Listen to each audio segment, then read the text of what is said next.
Okay, we're good. This is a great crowd. Thank you so much for so many of you coming out. Our elections really mean a lot, but I'm telling you, hearing about the candidates is really, really important. You've got to get your friends, your neighbors, your family, and everyone you know or don't know to get out and vote, primaries in general. Because if you don't, it won't matter what our opinion is, we'll lose. So get out the vote. Okay, sorry, I did that spontaneously. I'd like to have us do the Pledge of Allegiance, and then we can go ahead and get started. The flag is right behind us here.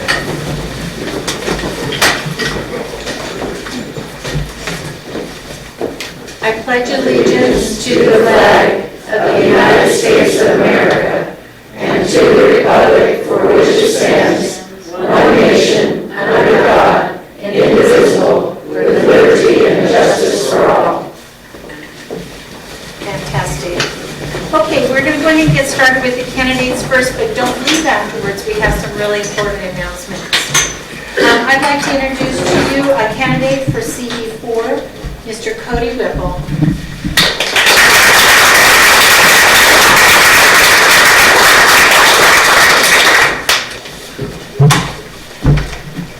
All right, well, seeing how this is the first time I've been to this group, you're going to get the whole story, not the 30-second or 2-minute version. So I'm Cody Whipple. I'm a 4th generation Nevadan, cattle rancher and lifelong Nevadan. I grew up in Hico, Nevada. That's right, Hico. Okay? Somebody recently called it Hicko. I'm like, no, we might be Hicks, but it's Hico. So Hico, Nevada. Anyways, I grew up on a cattle ranch with about 500 head of cattle. We had a big cattle range about 45 minutes away from the ranch, where we would have to come out there every morning, every afternoon, check water, check on cattle.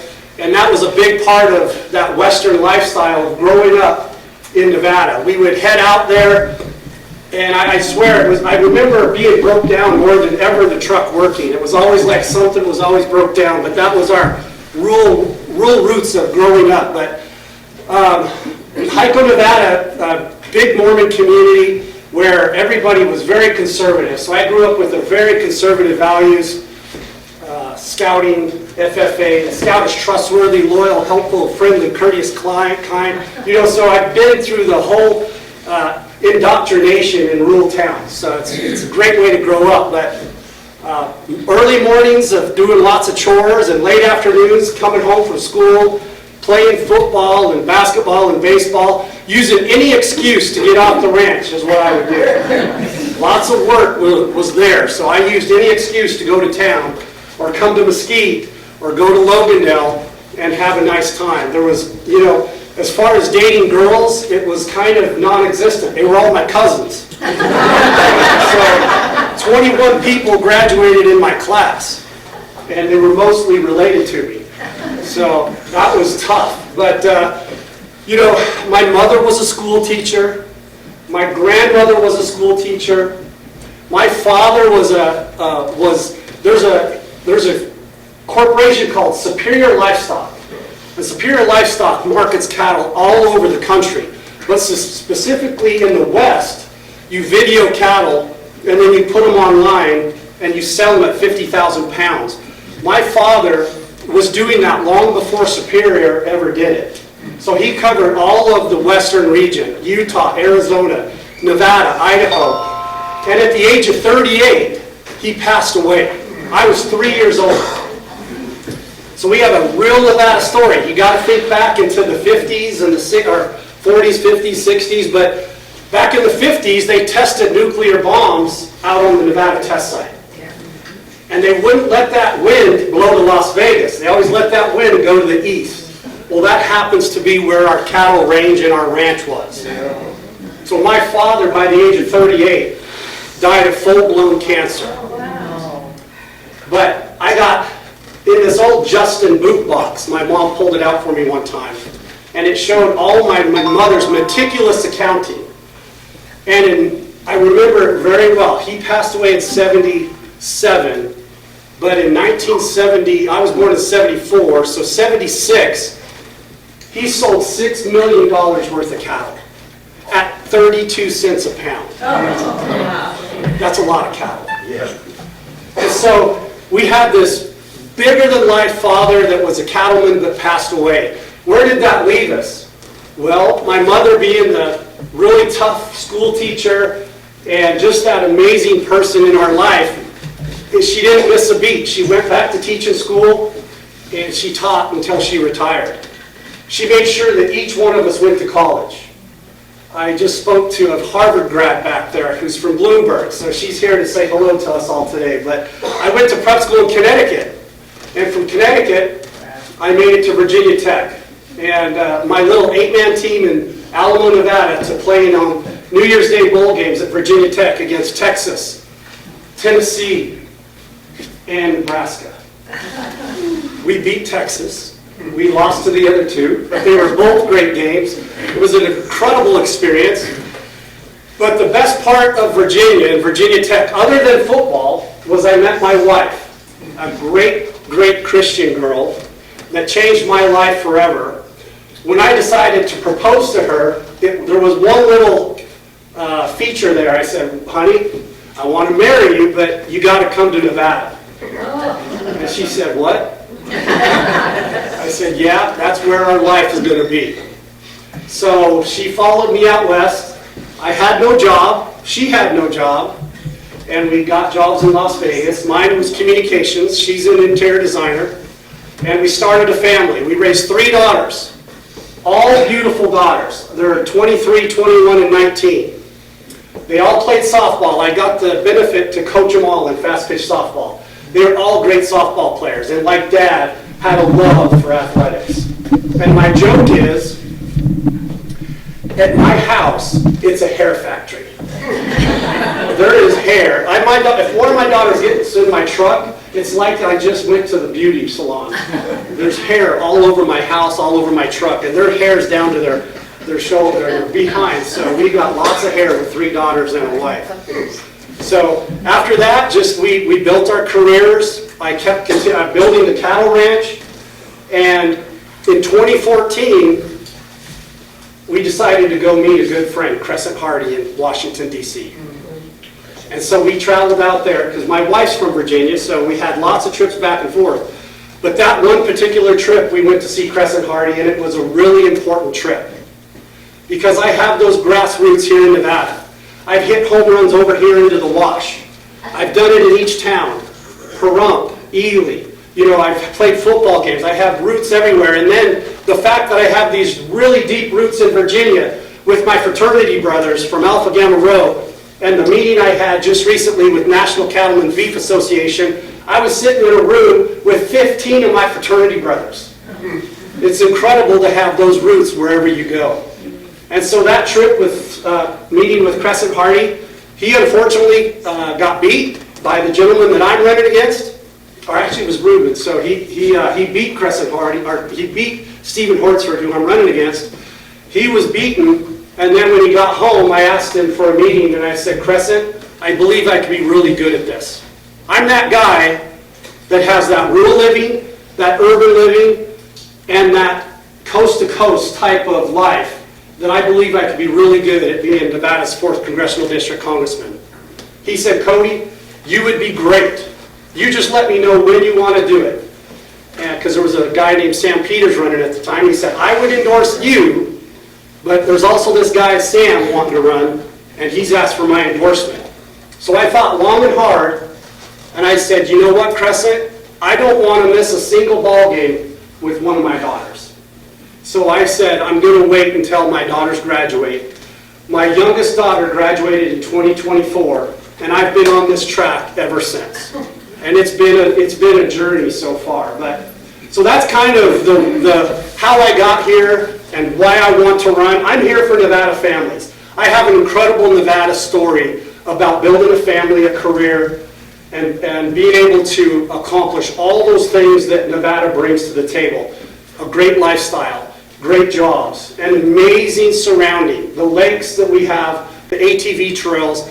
All my girls are hunters. They ride horses. Each one of them have taken their turn in the chute, pushing calves into the calf table, and they're all tough. So we've been able to benefit from this amazing lifestyle, and I just want to protect it. You know, why am I doing this? I want to protect this for Nevada families. I love seniors.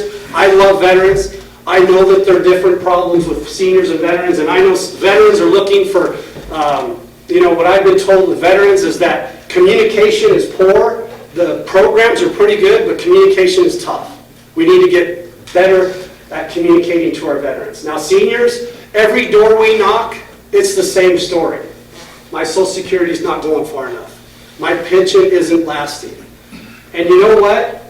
It was supposed to. But look what's happened to all of our fees. Utilities are killing us.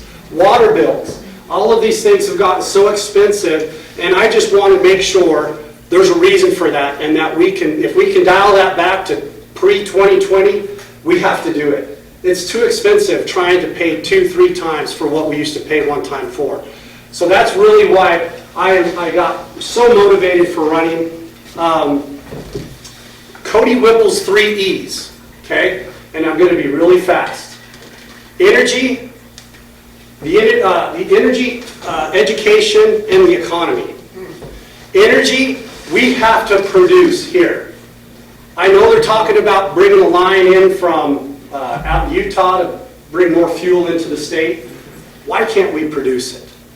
There's railroads here, I-80, I-15. All that oil is to the northeast of us. We could build a refinery somewhere between Wendover and Ely. I would love to produce commercial diesel. I'm paying almost $7 a gallon for diesel now, and Bill knows my pain.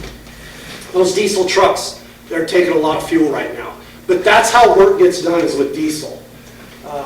The electric vehicles, you're only going to see them in the metropolitan areas where there's somewhere they can actually hook it up.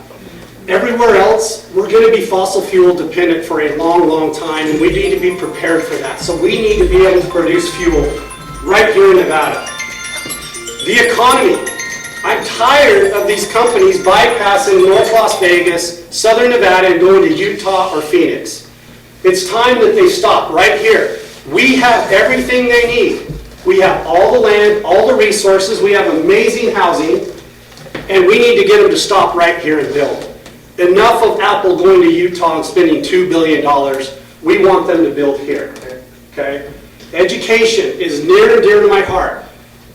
I was afforded the ability as a senior to go to prep school in Connecticut, and it changed my life. That's the school choice I want for every student and family out there that thinks that local schools are not getting them to the place they need to be. I love these schools up here, but in Clark County, they have failed. The one-size-fits-all has not worked.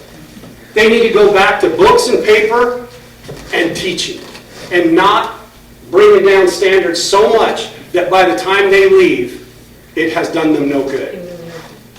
Myself have educated my 3 daughters at a private school called Faith Lutheran for a couple of reasons. One of them is Jesus, Janice. Thank you. I was weak in an area, I needed help. And you said that you grew up in a Mormon town, but now you're Christian. I am. I educated my children at Faith Lutheran, and I got immense pleasure out of leaving every morning after dropping them off and hearing a prayer across the loudspeaker. I also believed that when I drove on campus and they had armed guards, my children were safe. And that's why I chose private school for them. My daughter at 18 was a private pilot from Faith Lutheran. She's a nuclear engineer in about another semester. I have another daughter that's in geology, natural resources at Colorado State. And my oldest, pride and joy, took a different path because in 2020, they shut everything down. My daughter was punished because of COVID. But if you remember, private schools can make choices. And we actually had graduation at Las Vegas Motor Speedway for the Faith Lutheran class of 2020. And my daughter made East Coast to West Coast, her photo receiving her diploma on Las Vegas Motor Speedway. So at least we got to enjoy that. Of course, College was shut down. I would have loved her to go to Virginia Tech, my alma mater, but the only state that was open was Idaho. God bless Idaho, 75% President Trump. So, no masks, full school, full softball, and she was actually able to go have a normal college, so I was excited about that. But yes, I called it My Journey with Jesus, Janice. That's a lot of J's. But before I ran, I'm sitting at the dining room table with my wife, and most of the time, yes dear, it goes in one ear and out the other. And she kind of stopped me mid-sentence and said, listen, you can't do this by yourself. I said, I know, you're going to help me. She said, that's not what I'm talking about. You can't do it alone. You need to go to church and make sure that God is going to be with you in this journey. And I'll be honest with you, God has always been with me. And I'm not proud to admit it, but there are nights when I was out with my buddies in college that I had no idea how I got home, but I had driven. I'm guilty. But you know what? Thank God I had somebody watching me. Either my father, a grandfather, grandmother, or somebody got me home. But my journey was, she said, if you're going to run, you better make sure that you're on the right side. So we had been going to a church called The Crossing. There was a 10-week program called Rooted, and so I jumped into Rooted. Growing up in a small town, you believe you're a Christian warrior just growing up. You believe you're fighting for good. You believe that all things are going to come to those who work hard and are on the right path. But I never understood the word surrender. I never in my life would surrender to anything. I was a young man that knew I was going to make it in the NFL. I was going to be throwing touchdowns on Sunday. And so all this preparation and the fact that I was able to get baptized a little over a year ago and surrender everything out around me over to God so that I could focus on what's best for Nevada. And that's what I've done. So I'll tell you one last thing. Tom Brady's great for a reason. He's the GOAT. Everybody knows who Tom Brady is, right? Yeah. Okay, he's the GOAT. He is the best. What makes him the best? Here it is. His ability to stand right in the pocket when everything's going on around him. People are running through, trying to hurt him at his knees, and he's still able to stand there, focus, and throw a winning touchdown. And that's what football taught me. There are so many things happening in politics, but I've got to stand here, find my receiver, deliver the touchdown, and you know what? I want to be the hero. I want to work for Congressional District 4. My website is www.CodyK for Congress. I'm happy to answer any questions about anything at this point. So, Janice, I don't know if you want to turn it over to you and if anybody has questions. The audience, anybody have questions? Your Democratic opponent, Yes. and what has he done for Nevada? They refer to him as a backbencher.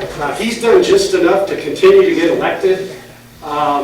He made a really bad mistake the other day saying that there were some hospitals that were closing that are not. One of those was in Lincoln County. I wish Hortsford would spend more time in the district and not just North Las Vegas. So, you know what? I believe in fair competition, and I believe I'm the better man for the job, and I'm going to prove it when it comes to natural resources, water, economy, you name it, healthcare. Obamacare has been a horrible, we can't afford it. My wife and I can't afford what they're offering. So we've had jobs where we have health care, and I worry about those people that have to go onto the state system and buy it, because to be honest with you, the Affordable Care Act is anything but affordable. So. Immigration. So right now Trump is taking out the worst of the worst, Yeah. and so on. But deporting tens of millions of people. It's quite the political football. I would like to know incrementally, where would your ideal be, and where would you be willing to compromise in order to get things done? Terrible question, I know. Well, it involves a few things, and so I'm going to do it this way. I believe as a federal candidate, you have to look at the 10,000-foot view and then the 1,000-foot view, which is locally. The 10,000-foot view, it is imperative that the Save America Act and voter security is passed. We have to have some type of voter identification so that every vote is counted. Voting should be easy, but cheating should be impossible. So that's one. The other thing is I was just at the border a few weeks ago, and I see the amount of work that's happening. As a cattle rancher, our saying is this: strong fences make good neighbors. Okay? And it's true. I don't want to feed my neighbor's cattle, and they don't want to feed mine. And if they come over and start spreading their germs, and mine go over there and start, it's going to have you're going to have a collapse. You're going to start losing cattle. And importantly, what I mean by that is we have to secure the border. $45 billion in the big, beautiful bill is there to continue building on that border wall. And what impressed me the most about it is that there's going to be a road from California to Texas that follows the border wall. And this is going to be the first time in the history of this country that we can actually get to every portion of our border so that we can service it, secure it, and make sure that all the bad hombres or whoever's coming across, which you can't really tell where they're from anymore, there's a lot of Chinese-speaking Venezuelans coming into our country. We have to end that. So it starts with my security border. Okay? Securing the border is the first part. Getting everybody sent back that's come in over the last 5 years, that's another one. We got to start over. I believe in the naturalization process and those people that are willing to go through the struggle to become citizens of this country. Should we make it easier? That's a discussion for Congress. We need to figure out what's broken, if anything, and make sure to try to fix it.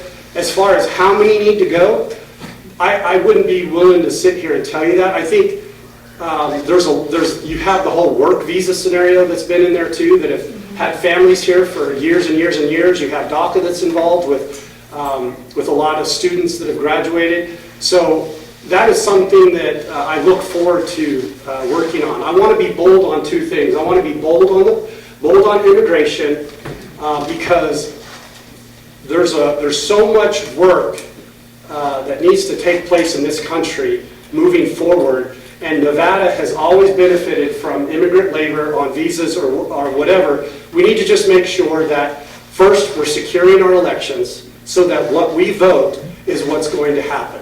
Make sure every illegal vote is thrown out. And of course, the more we can secure that border, we prevent the fentanyl and the trafficking. And now, I don't know if you've seen El Paso, but now it's all about drones. They're having to shut down the airspace in certain areas because there's so many drones in the air where they're just going across the border and dropping whatever product. They say they're dropping drugs, they're dropping computer chips. They just drop their product and then somebody picks it up. So what's very inspiring is to see how much work is taking place down there. The Border Patrol, I think it would be a great job. A truck and trailer and horse at 5,000, 6,000 feet, I would enjoy that job. So there's a lot of people working hard to secure this country. I would continue to support that. Wonderful. Cody will be available after the meeting. We have 4 more candidates to listen to. We have so many questions I know that we could keep asking. So please write down your question or mentally remember it, and that way we can have you talk to him right afterwards. Okay, thank you, Cody.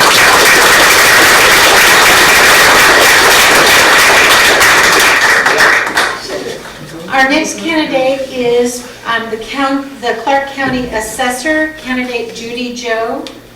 Welcome, Judy.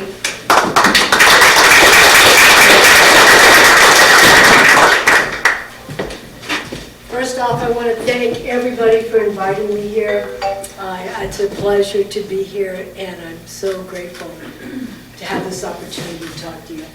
I'm running for Clark County Assessor. Democrat has had that position for a very long time, and I just think it was about time that we put a Republican in. What the assessor's position does, it assesses your property. And I have ideas, I have things that I really would like to change. First off, I would like to see veterans not pay any property taxes. Yay. And Seniors. secondly, I'd like to see seniors. Yes. If you're over a certain age and your house is paid off, the government should not have the ability to put a lien on your house if you cannot pay your property taxes. As Clark County Assessor, what I would do is I would use my position and work with the legislation, work with perhaps, big corporations that are coming into Nevada, and get them, or try to find a different revenue stream. I would love to have the casinos pay our property taxes. Yes. Yes.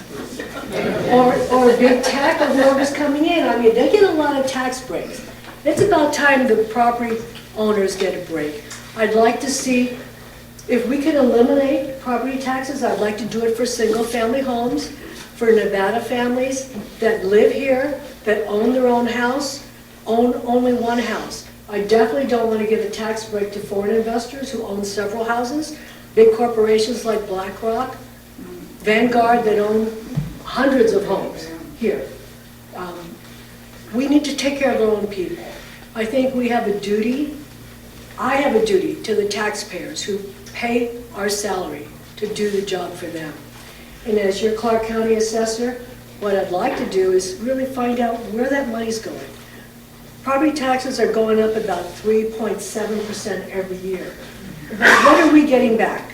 As a property tax owner, I am amazed at how many streets are not taken care of, how many street sweepers have no water in them, how many lights are down, and we are paying for schools. What's happening in our schools? Why, if we have our kids that have graduated from college and we're empty nesters, why are we still paying for the schools? Yeah. That's not, Yes. that's not teaching our kids reading, writing, arithmetic, a value that should be instilled in them, learning to love this country. We are so grateful to live in this great country. If anybody's been outside of the United States, you will understand how we're so blessed to be here. And a lot of young people just don't realize that. And some of these people who complain about living here, they need to go outside of this country and see what it's all about. Because they will come back and kiss this ground. And we're so grateful that we live in this wonderful country, that we have freedom of speech, that we're able to practice our religion, that we're able to love our family, that we're able to do the things that we do freely. Because in other countries, they don't have that opportunity. I also would be very interested in seeing how much money is being spent on schools, because I noticed that there's a trend going around the country. South Dakota, Ohio, I think it's Minnesota, Illinois, and some other countries around, some other states, they're looking at eliminating property taxes. I'm going to be very much aware and study that. I want to research that to figure out how we can just, enough is enough. Yes. And I think that it's about time that we have a say and we have a voice. And, you're thinking, why would this person here who's retired want to be Clark County Assessor? Because we need some accountability. We need to find out where our money's going. We need to really figure out I'll tell you why I really ran. Because I did not want that Democrat to run unopposed again.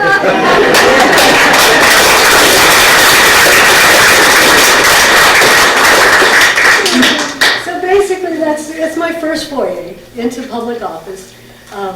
And I just want to thank the candidates who are here, because it's a lot of work to run for public office. And everyone here is, I know exactly what you're going through. And, we need to support our Republican candidates. We need to support our Republican down ballot.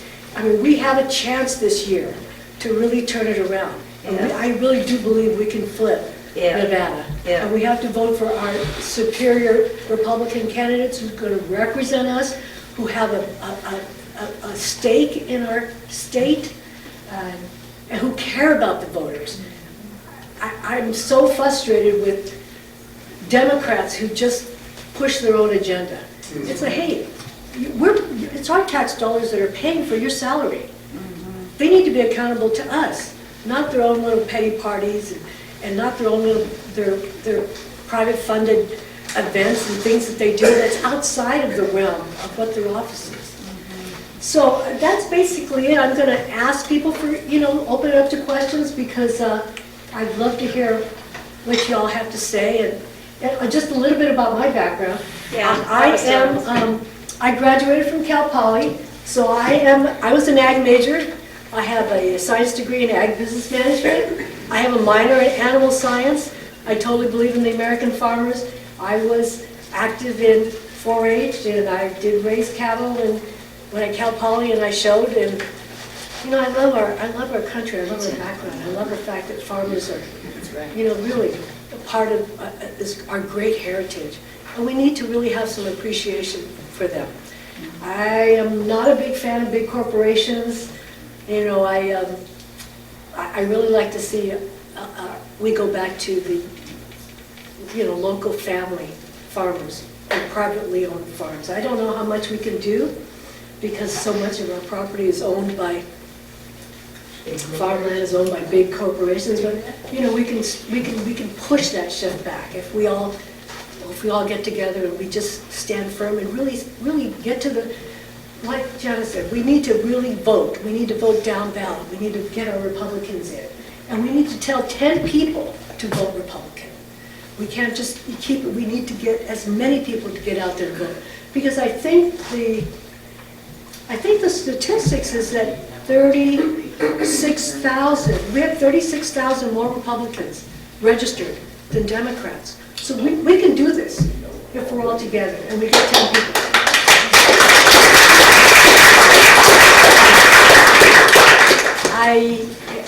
I feel that it's a huge hurdle because we have 17 counties and 16 went for Trump-Vance. The only county that went for Biden-Harris was Clark County. But we could do it if we get out there and vote. Yeah. And I want to open it up because I'd love to hear what people have to say about taxes. Go ahead. Oh, well, it's not about taxes, it's about voting. We have a huge number of independents and nonpartisans in Nevada, and we need to convince them. They're going to have only nonpartisan candidates running in the primary that they can vote for. In our state, you can't, right? You cannot vote in the primary if you're registered as an So independent. what I found is, since so many of us have retired here in other states, if you're nonpartisan, you can vote for any party. It's not like that in Nevada, and I don't think a lot of people know that until they get to the poll. And so I think that's a group we need to try to find and re-educate them. I think that she has a really good point. It's really important for Republican candidates and Republicans who support Republican candidates to get that independent person to get out there and vote, or have them switch their party because they're not getting primary ballot. And if we can't touch them for the June 9th primary, it's really important to get them to vote. And there's a lot of moderate Democrats out there, especially in Clark County.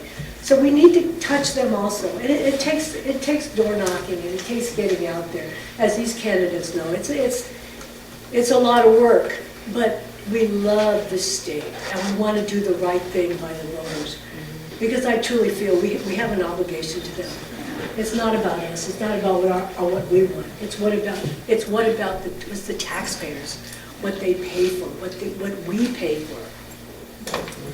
Sue, yes? Do you have an opponent in the primary? I do. Let me tell you my story. So I wasn't planning on running because I'm retired. And I did work for the federal government for a little over 12 years as a regulatory compliance inspector. And prior to that, I was in educational publishing. So I worked with a lot of school districts around the country. Worked with teachers in school districts and district coordinators and principals, working for the curriculum to make sure that they were meeting the standards, the national standards and the state standards. Actually, I got an email from the president of the, I want to say it was either the Nevada Republican Club or the Clark County Republican Party. And they were looking for candidates because we just could not let these Democrats run unopposed. And we still have 10 assembly seats right now that there's only one Democratic candidate. Oh, dear. Yeah, so we really need to push for 2028 to get at least one Republican to run against these unopposed Democrats. So, yeah, so what happened was I went in and I filled out the form and filed, I think it was like the last day of the first week, which was Friday. And the filing season is 2 weeks. And apparently somebody came in Friday afternoon of the last day to file, and they're running against me. Yeah. So I got primaried, and I believe that I represent Democrats, Republicans, and Independents if I get this position. I want to be available and hear everybody. You know, everybody has a voice, and let the voters decide for the best candidate. Thank you. Thank you. Thank you very much. Thank you, Judy. Thank you. Our next candidate that we'll be able to listen to is running for State Assembly 19, and that's Jason Patchett. Jason, come on in.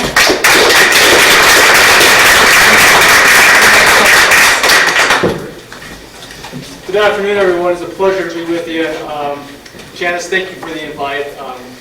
Some of you I recognize from the last time I was out here at the other club, and so you'll bear with me as I kind of share my story again. But just a little bit about me. So I'm a born and raised Henderson, Nevada child, desert rat, so to speak. I graduated from basic high school. My wife and I, she as well as a graduate of basic high school, and we got married. And we've been married almost 24 years. We have 4 children. We raise our kids in Henderson. Fun fact, my great-grandmother was born in Mesquite, Nevada. Wow. Yeah, so in 1912. And then she got married, and her husband, my great-grandfather got a job in the Las Vegas Valley, so they moved out to Henderson and never left. So proud Nevada heritage. So like Mr. Whipple, 4th generation Nevadan. So definitely have some roots here and have a vested interest in the community, in Clark County specifically. So a little bit about kind of my professional life. I'm an attorney by trade. I spent most of my legal career working for the Clark County District Attorney's Office. Early on I was a prosecutor, and later on I switched roles into a civil litigation, kind of civil representation of the county itself. And so well aware of the issues of the assessor's office and how complicated that process is as far as property valuation and how they tax you. And it is so convoluted, you'd have to take a whole course, maybe even a whole master's course on just how that works. And it's, in my mind, probably intentional, right? But that being said, I never set out to be a politician. My story as to why I'm even here today in front of you is really built on a story of tragedy. In 2022, our 13-year-old son, who was in the 8th grade, was on a sidewalk in front of his middle school in Henderson, Nevada. He was on his way home. We had just texted him and said, we're having dinner soon, come home. Within 10 minutes, we got a call from a family friend in the neighborhood who said, there's been a huge accident from the middle school where all your kids accounted for. I have 4 children. My oldest at that time he had just graduated high school. He was at work, so he was accounted for. My second, he was a senior in high school and was doing sports at the school, so he knew where he was. Our youngest was happened to be with us. She was only in the 5th grade. So it left our 13-year-old son. And we texted and we called and we never got a response. And so I did what any parent would do. I scoured the neighborhood looking for him.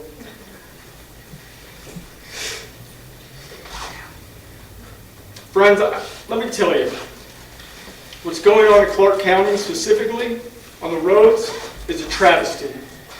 My son was hit and killed by a reckless driver. A 21-year-old and his 3 buddies in a sports car in front of a middle school and an elementary school, going upwards of 100 miles per hour, allegedly trying to jump a defect in the road with their vehicle. When they did so, they lost control and went up on the sidewalk. My son was 150 yards away.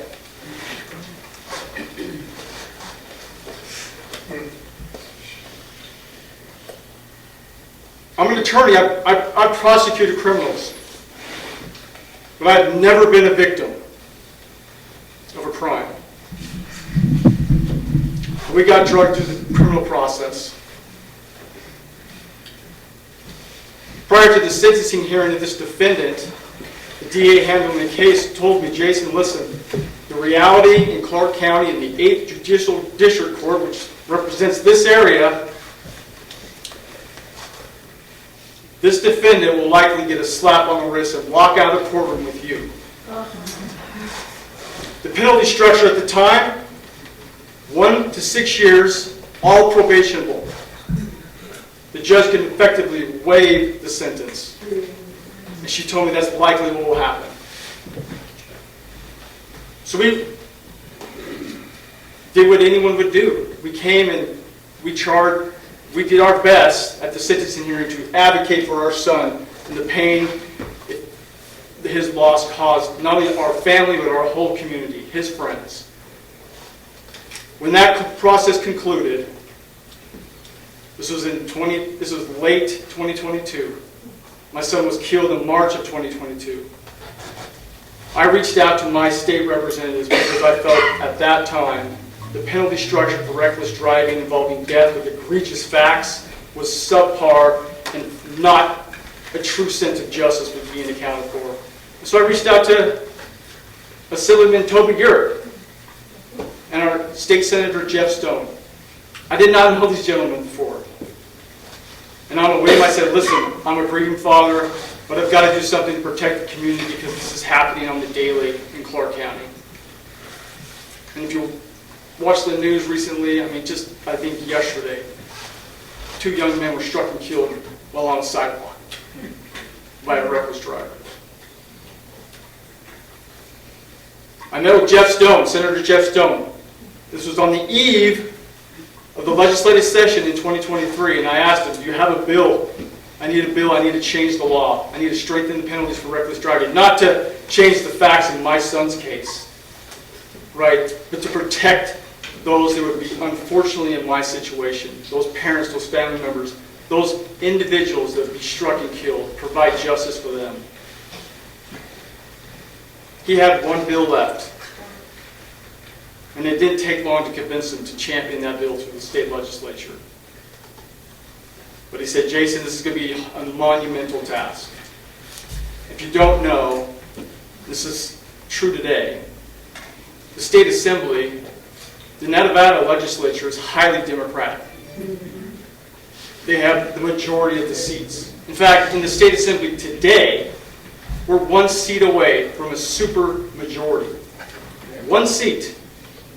So when you talk about get out the vote and the importance of 1 seat and all the unopposed Democrats in the assembly seats, we are at a pivot point, one that could negate the power of our current Republican governor, the power of the veto. When we championed that bill, we got it through both sides of the House, both the Senate and the Assembly, unanimously. Bipartisan support. And we strengthened penalties for reckless driving in 2023.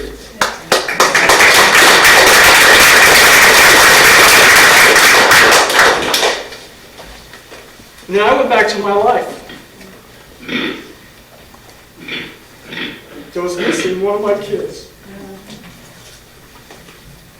And 2 years later, I got a call from our, at the time, Assemblyman Toby Yerk. He said, Jason, I'm stepping down. I'm taking a position in the governor's re-election campaign effort as a policy advisor, and I'd like to recommend you to the governor to be appointed to my spot. I was taken back. It wasn't something I ever thought I would ever engage in. And I prayed about it. I'm a Christian. I believe in Jesus Christ and Heavenly Father. I prayed and I asked. And I went back to Toby a couple of days later. I told him no. I said, thank you, I'm flattered. But right now in my life, I got to focus on the house, my family, my wife, my kids. I'm here to tell you that the minute I said that, for the next month on the daily, I was not sleeping, I just could not rest easy. It just weighed on me, the opportunity to continue to represent the community that was presented to me. And I kept pushing it behind, and kept pushing it back in my mind, saying, no, I don't want to do this. This is not for me. After a month of that, I called Toby back and I said, Toby, I don't know what I'm about to agree to here, but I'm here to continue to serve, and I don't know why, but I'll accept the position. You're still looking for someone. And so, here I am. I was appointed to the spot in November of 2025, and then 4 days later, they shipped me off to Carson City. So I served in the special session for a brief period, which was an incredible experience to be part of that process. But part of the arrangement was, listen, we don't, the governor's team and everyone said, listen, we want you to run for the seat. We need good people, and we feel like you can do a good job. I said, well, I appreciate the confidence, and I'll do my best, and I will run for the seat. So here I am, running for the seat. I'm Jason Patchett. I'm a Republican.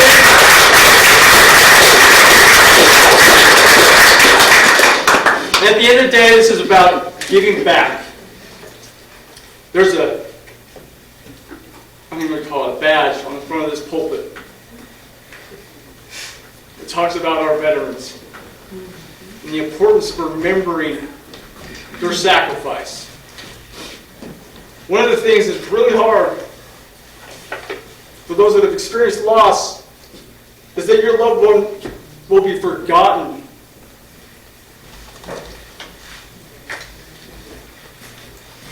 And I don't want anyone to forget my son, nor any of those that have been killed by reckless drivers or those under the influence, nor should we ever forget the sacrifice of the veterans that have served this country to the fullest.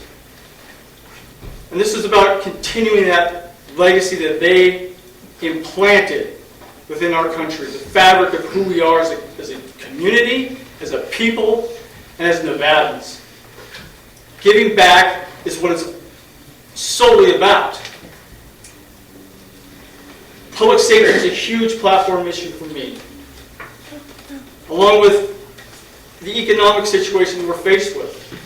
Healthcare access, especially out here in Mesquite. I met with the Mesa Verde Hospital folks, the new CEO there. We need to expand the access to good quality healthcare, and that starts with local hospitals like this improving, right? Education is the same thing. It was said earlier, the one-size-fits-all model does not work. What's happening in Clark County School District is a one-size-fits-all model that's being shoved down the rules, and it doesn't work. I actually have an event I got to go to in Logadale tonight, where they're actually consolidating the facilities of the school district to offset some of the budgetary issues they have, right? I mean, these folks in Logadale, like in Mesquite, are outraged, and rightfully so. Education is pivotal for the success of our state, for the economic success of our state. School choice is important, and I'll fight for that. And above all, I believe in community service. We need to take care of each other and serve one another. When we forget who we are and our needs, we can improve and change this whole state. Friends, when my son was killed, my community came in droves to my house, people I didn't even know, and offered to help. And it changed me. I was shown a compassion that I didn't think existed, that you don't see on Fox News or any of the networks out there in talk radio, right? I thought, oh, the world's coming, the sky's coming down. Chicken Little, right? I'm here to tell you, there are good people, and we live amongst them. And many of you, if not all of you, are in this room today. I'm Jason Patchett. I'm a Republican, and I'm running to retain my seat in the State Assembly and continue to represent you.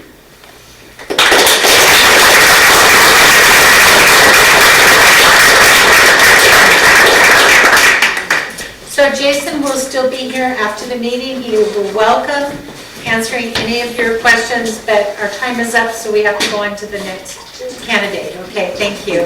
Thank you very much, Jason. Our next candidate, isn't this exciting? Our next candidate is running for the state treasurer. I'd like to welcome Drew Johnson.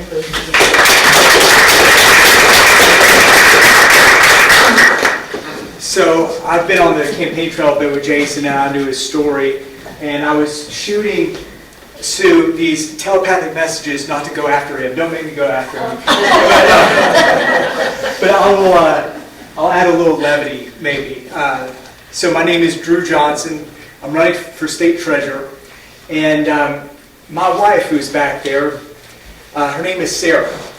And Sarah, I was the Republican nominee for CD3 last cycle against Susie Lee, so sort of the southwest part of Clark County.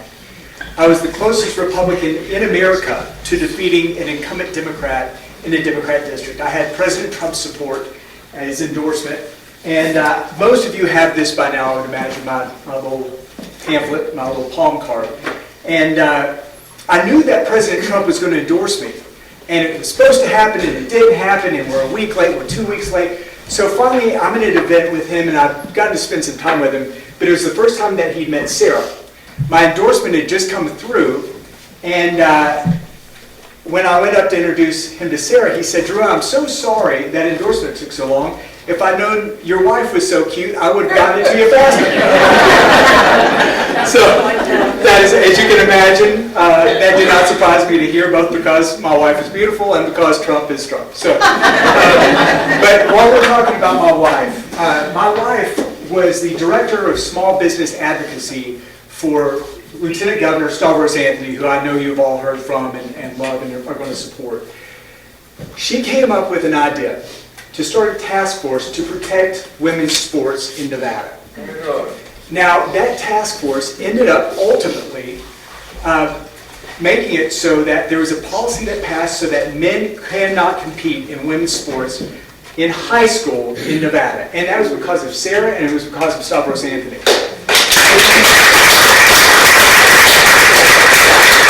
Here's the other part of that. So after the Democrats got wind that she was planning this and Stavros was championing it, Sarah's office was eliminated by the Democrats in the state Senate. They took away the funding and fired her. So I've asked her if it was worth it. It cost me some pretty darn good health care, and now I'm in Cody's position. But she said that is worth it. She'd do it all over again if she could protect those girls. So I'm so proud to have Sarah here.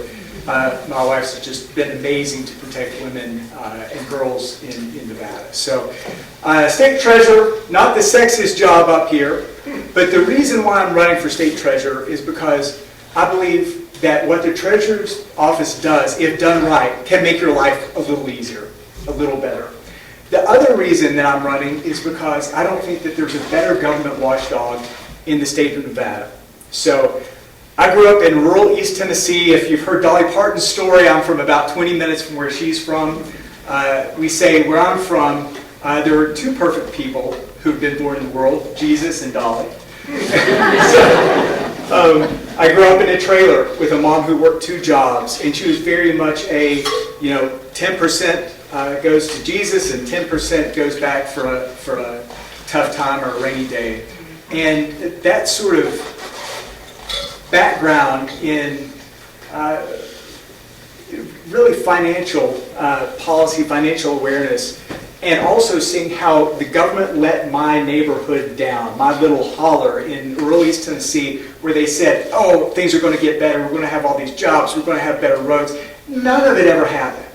And it made me think, where are all of our tax dollars going? And so that led me into a career of working as a government watchdog. I've worked as a policy analyst, budget policy, tax policy, at the National Taxpayers Union and Citizens Against Government Waste. I've worked at Newsmax and Fox News, and I'm the guy who used to go on John Stossel and some of these Fox shows and say, can you believe that government did that with your money? And some of the things that I've found in my career. I was able to save $150 million out of the Pentagon because I exposed that there was a Pentagon program to recruit people into the Army that recruited 0 new recruits, none at all. I also found that we were spending $2 million a year to bribe Mexican male prostitutes in Mexico not to get STDs. So they do their job, they go get their STD test, and then if they didn't have an STD, they would get a $50 check paid for by everybody in this room. So through exposing things like that, I've been able to save taxpayers about $60 billion in my career. So that's why after I lost that congressional race so closely, President Trump asked me to advise DOJ. I was very proud to do that. As part of that, the White House said, you've got this background in financial policy, you should think about running for state treasurer. And so that's what started me down this road of state treasurer. The state treasurer, when you think about it, you think it's like day trading and it's investing, and that's not what it is at all. The state treasurer sits on a board with 5 people where they hire people to make the decisions about how to invest money. Those decisions are very limited because about 15 years ago, we had a state treasurer who's now running for mayor of Reno. I don't know how she's still able to do that, but she lost about $60 million by that investment. And so once that happened, they made it so that basically the state treasurer can only invest in things like federal bonds, municipal bonds, CDs, and very, very safe things. And as a result of that, our money is much safer. People who say, oh, my investment background is really going to help the state treasurer are lying to you. What the state treasurer can do, though, the state treasurer is over unclaimed property, 529 accounts. I'll get into all this in just a second. The infrastructure bank, ABLE accounts, the Millennium Scholarship. That is what the treasurer does. He oversees, or she oversees, about 80 people, 8 different deputies, to make sure that they are using administrative skills and policy to improve the state. And so when it comes to unclaimed property, right now there's a website that you can go and get on and see if you have unclaimed property due to you. So say you forgot about some old checking account that had $40 in it. You paid a deposit when you got your water or your electricity turned on. You forgot about it. That money is retained by the state, but you have to know whether to ask for it. And you have to fill out all these forms, and you have to wait months.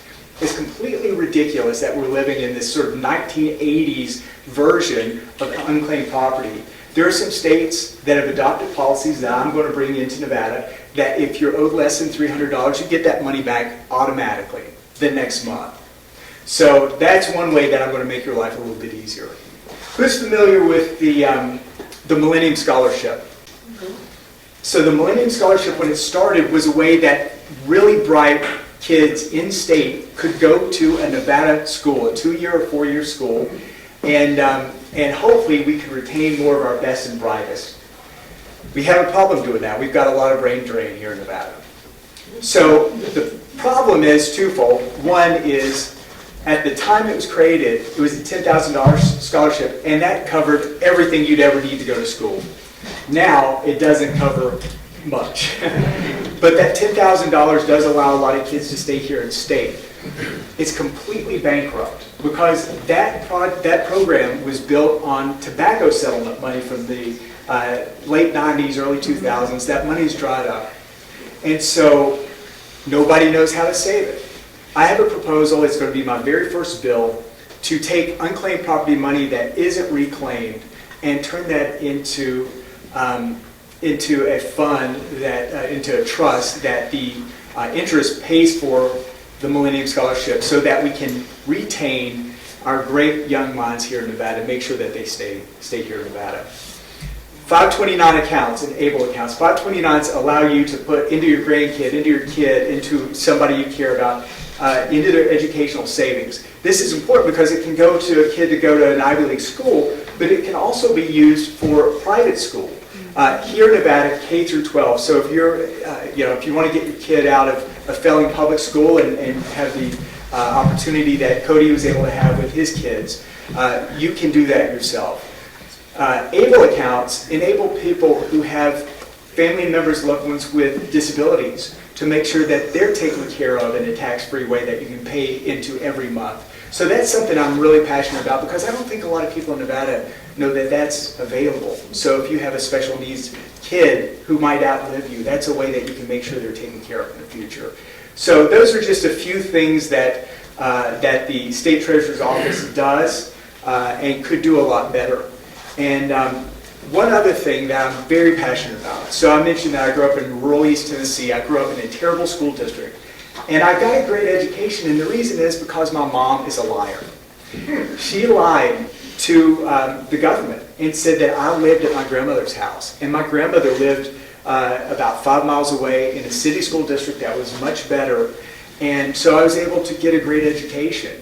And thankfully, our governor recently passed a similar bill, a bill that would prevent people from having to do that. They can go across lines to get into a better school district. But one thing I'm really passionate about is making sure that our homeschool kids are taken care of. And so one of my bills will be to replicate something that was done by Governor DeSantis in Florida, which is a property tax, we'll work together on this, property tax credit so that people who have homeschool kids can get some benefits and be able to use some of the money that they paid into education for their own kids. So I think that that's something that's really important, and obviously homeschoolers are forgotten a lot in Nevada. So with that, I'll stop. I know you've heard a lot of politicians, and I feel sorry for you, but I'll say very quickly. Questions? I've spent 25 years defending taxpayers, protecting money in think tanks and all these conservative watchdog agencies, and I'll be proud to protect your money here as State Treasurer.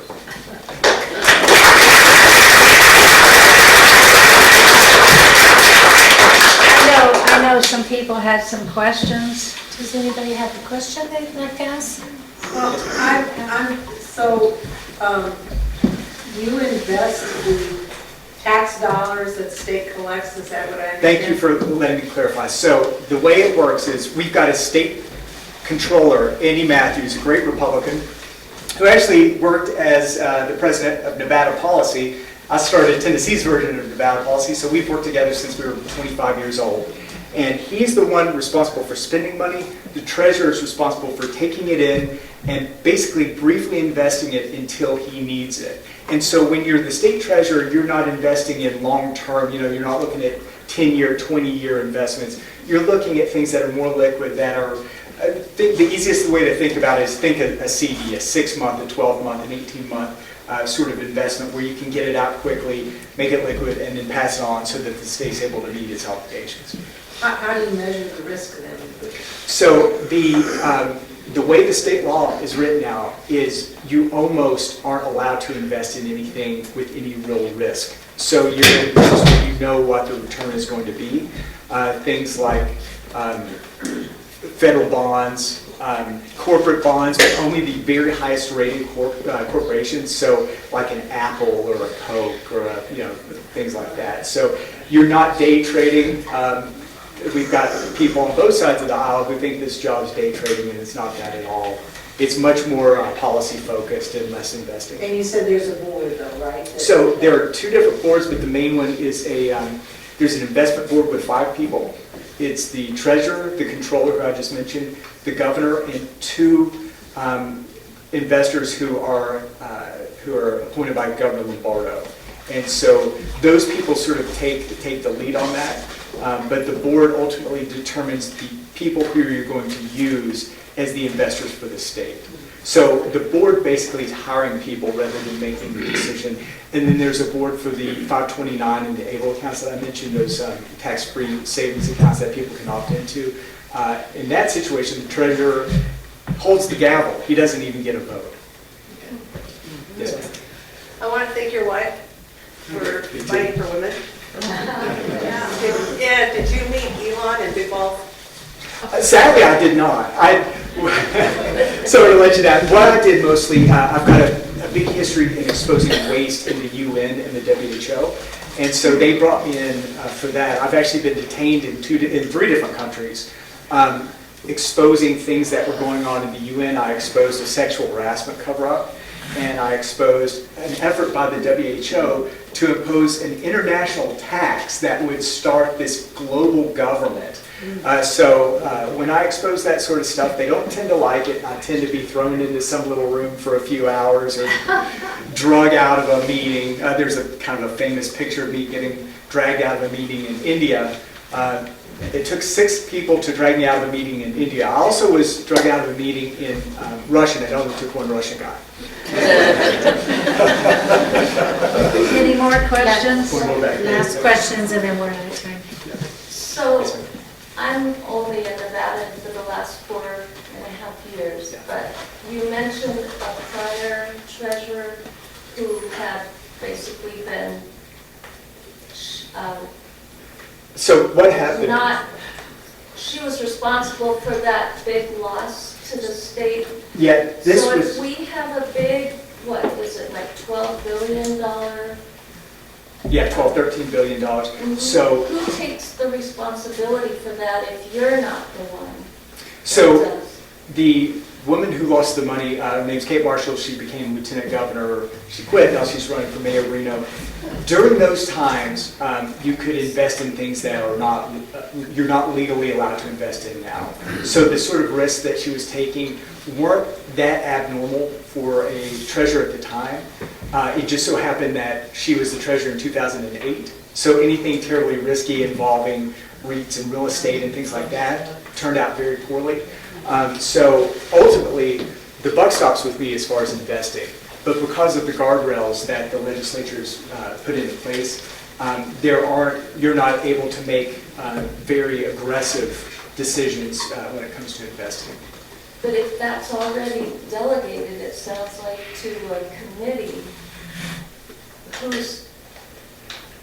they have to have some investment experience. Yeah, so the right? committee, right. So obviously my background is finance policy, so something I'm knowledgeable about and comfortable with. But the 2 members of the committee who Lombardo appoints are both, one's a Reno professor and one's a UNLV professor, a UNR and a UNLV professor, whose job it is to do those sorts of things with an investment background. So they advise, I advise, and then the people we hire ultimately come to us with their recommendations and ideas, and then we agree, we say no, we rubber stamp. So it's more of a, it's a group decision, but ultimately the buck would stop with the treasurer. Okay. Thank you. Thank you.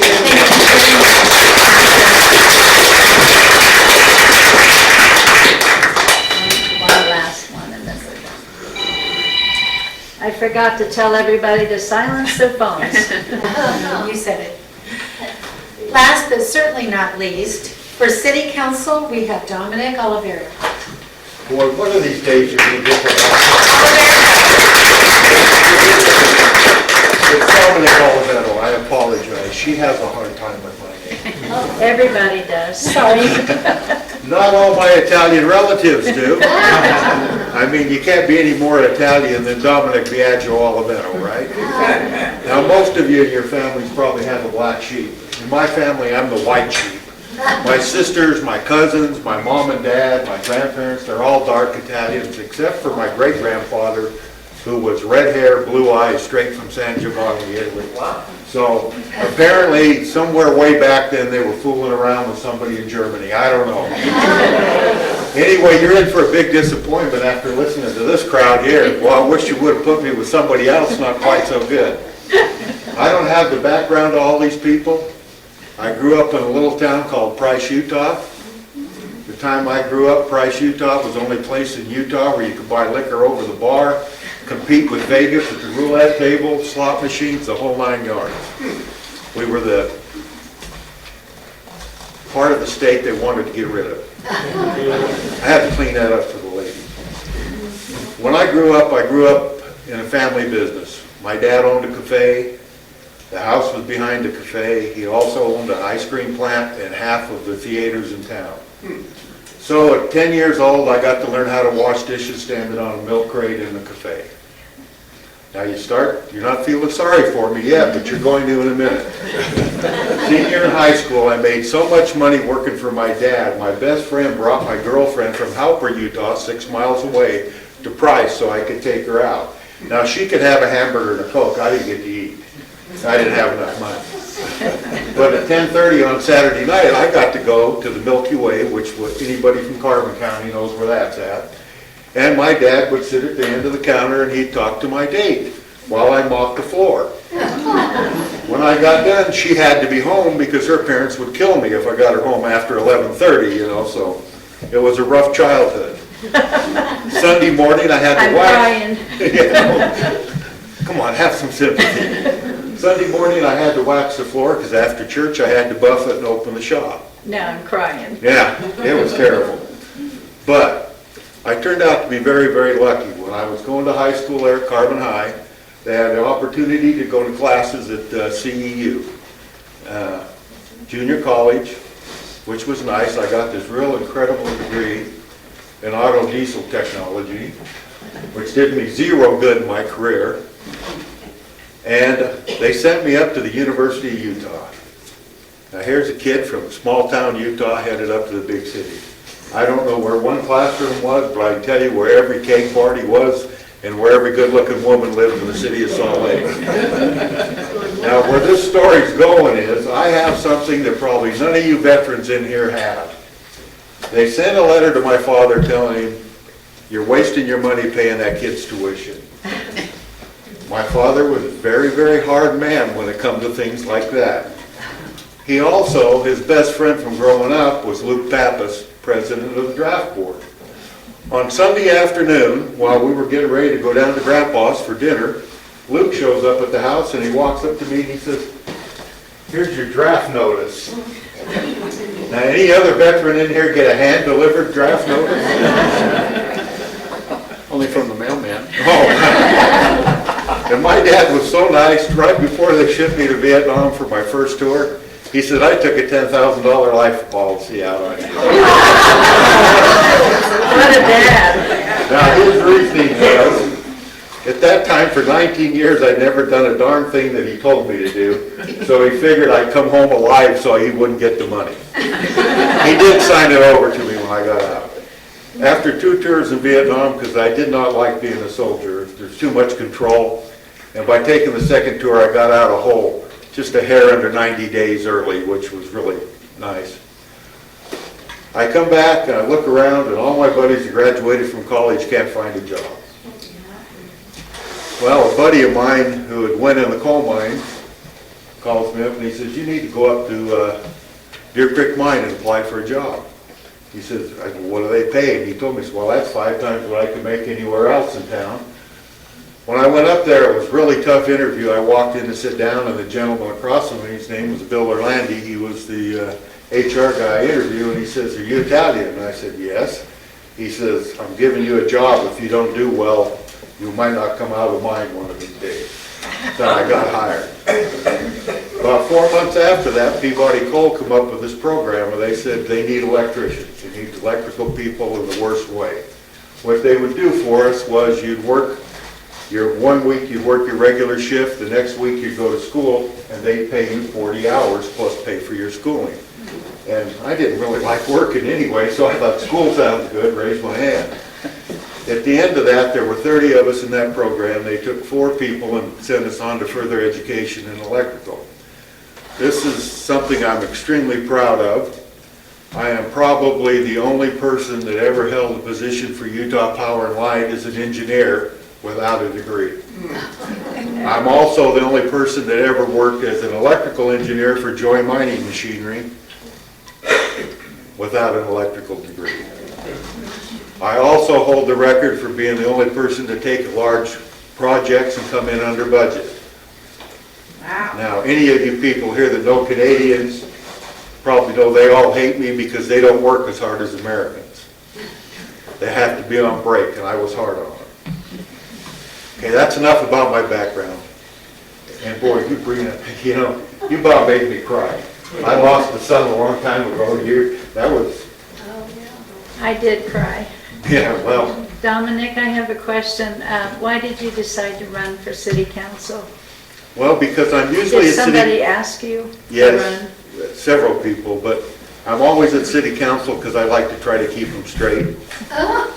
Because sometimes the city council, I shouldn't say they're on drugs, but I think maybe they are. I mean, I moved down here from Wyoming. My wife had passed away and I picked Mesquite in 2013, and when she passed away, I didn't come down for a long time, and a friend invited me down, and my new wife Mary and I have been here since 2016. And people kept saying, well, you got all these opinions, why don't you run? I said, I don't want to run. So there's one of the councilmen who is president of this center. I'm on the board with him because I am president of the Vietnam Veterans chapter here. Said, why don't you run, big mouth? And I was driving down Mesquite Boulevard. The first Tuesday meeting I met you, and a little dago about this tall, I think her last name's Gallo, said some things to me on the phone. She says, what are you doing? I said, I'm driving down Mesquite Boulevard. She says, which way you headed? I said, I'm headed east. She says, what'd you go by? I said, Ace Hardware. I have to clean this up. Hold it. Can anybody understand Italian? She more or less told me to get off my lazy butt, turn into City Hall, let the cobwebs out of my wallet, give them the 25 bucks and file. So here I am. Now, I am a terrible politician. I am. I get a lot of credit for a lot of things that I shouldn't get credit for. Lance there will tell you, I'm also president of the Cocopelli ATV Club. That club does a lot of donations. They take care of a lot of things in town. Matter of fact, they kept the lights on at the Beaver Dam Food Bank this year. All of that's those people. The Vietnam veterans, we go up and take care of the veterans that are in assisted living once a month. We make sure we take care of them with gifts and all that, but none of that's me. That's all the people that I represent. I have some definite ideas about things that a lot of people don't agree with. I am sick and tired of people telling me because there's 55 investors in St. George and another 30 in California that want all these vacation housing, that their rights are more important than mine. I don't believe that. When I bought my house, the zoning said single-family resident. Amen, yes. And I believe that it's a single-family resident. Now I find out, listening to Natalie at the last meeting, that this has changed zoning twice since I've lived here. I don't know why it changed zoning. Nobody sent me a letter. Now, don't get me wrong. I'm not against vacation rentals. But there has to be equal rights for the property owners and for them. We can't fix what's already been messed up, but we can make it so when they build all these new areas out here, we zone them so they're single family only, they're single family multi-use, so anybody that moves in there knows what they're getting into and can't complain. Where we already have them in communities, and some of the property managers already do this, they should come through and say, okay, you're going to put one in this area, you should have to get 60% of the residents to say, yes, it's okay. Because this stuff, like this poor lady that was up there talking that day, 89 years old, and she's got one on each side of her, and they come in with their trailers and they block her driveway. And the reason I know so much about this, her son's my neighbor, street over. He says he's driving by, and there's his mother, 89 years old, standing out there trying to back her 86-year-old friend out of the driveway. They got about 3 inches on each side. That was the day that the mayor explained to me that I shouldn't use some of the language I did, because I told him, let them come up and block in my mother and my driveway, and we won't need to call the cops, they'll need an ambulance. But, you know, that's just one of many things. I am not a politician. I don't understand this. I am from Wyoming, so you know I am conservative because we shoot Democrats up there.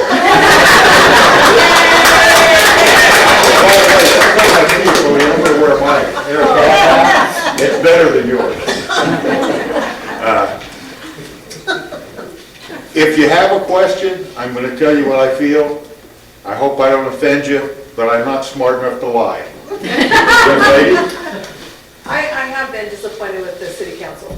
Can you say no? Yes, I can. Okay, number one. Number two, are they gonna give insurance on that golf thing that they put on Pioneer? When they hit our cars with the balls? Young lady, here's what I've done on that driving range. Okay. When they first had the 12-foot fence up on top of that berm, Yes. everybody kept telling me that it was so high and this was that. Well, I went over there and got in there and stood down there at the tee box and looked up there. And that was a whole lot higher than what I thought it was, although I didn't think it was high enough. That new net that's up there now, I'd be surprised if somebody hit over it, because if you go down there and look from the bottom, it's almost 100 feet. Oh, okay. But And then, are they building a apartment building across the street from Harvest? I don't know the answer. I heard they got zoned for that. He's not on the That's council the yet, popcorn. so. No, Well, yeah. Harvest is the popcorn. Well, is that something you'd say no to? Yes. Let me You got my tell vote. you. My time's up. Can I have just 10 seconds? 10 seconds. Affordable housing and workforce housing has to be something that is 90% of it goes to people that live here in Yes, Mesquite yes. or coming here to go to work. Thank you. Anybody have a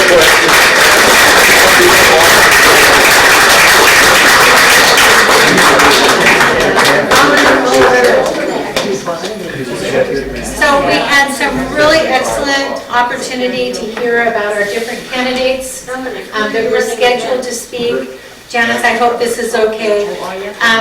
I see other candidates that are in the room, so I'm going to give you a chance to just stand up, state your name, and what office you're running for, but no speeches today. We're really out of time. So I'm going to start with you, Rick. I just want to say for all the new people here, now that you're on our email list, we do this video and put it on YouTube and Rumble, so it'll have the names on the candidates and everything in case you didn't catch it today. So just wanted you to know that. Well, just real briefly. I'm Rick McIntyre, and Dominic and I are running for the same seat. And so we're both running for the vacating seat by Paul Wanless, and I'm a candidate, Rick McIntyre, for seat 4 in the city council. Thank you. Thank you, Ron. I'll check for seat number 1, the one against Karen Fieldy and John Rosen, and community first. That's what I'm going to say. Any other candidates, the gentleman in the back, I can't remember your name, I'm so Gary, I sorry. think it's Gary. I'm Gary Ellsworth. I'm already on the water board. I was appointed 1 cycle ago, ran unopposed, so you never saw my name because it didn't come up on the ballot. And I'm running for re-election for the water board, where I'm just trying to keep your water costs down, but your water safe and available. Okay, good. Is that all the candidates? Did I miss anybody? Okay, great. We have some really important announcements that we need to make, and then we'll adjourn the meeting. But the candidates will stay for a few minutes so you can talk to them. I'll kind of go in order here. Monday, May 11th, for any of you who live in Sun City, there's a fantastic opportunity for you to come and meet with Janice. She's going to go over a review of some of the candidates that we're recommending, and that'll be at 3 o'clock. On Tuesday, May 12th, we have our volunteer office, campaign office training. If you're interested in training to work as a volunteer in our campaign office, then please make sure that we're aware of it. Come to the training, bring your voter registration card so that we can make sure and verify your party affiliation, and we'll help you so that you're feeling confident in what it is that you're doing as people come in to get information. Then on Saturday, look at this busy week. On Saturday, May 16th, we are having our grand opening of our Republican candidate office. It'll be in Annie Black's real estate office. She generously is giving us space there. The grand opening is also with the candidates that are able to come. It's a meet and greet, and that's from 1 to 3. We'll have light refreshments.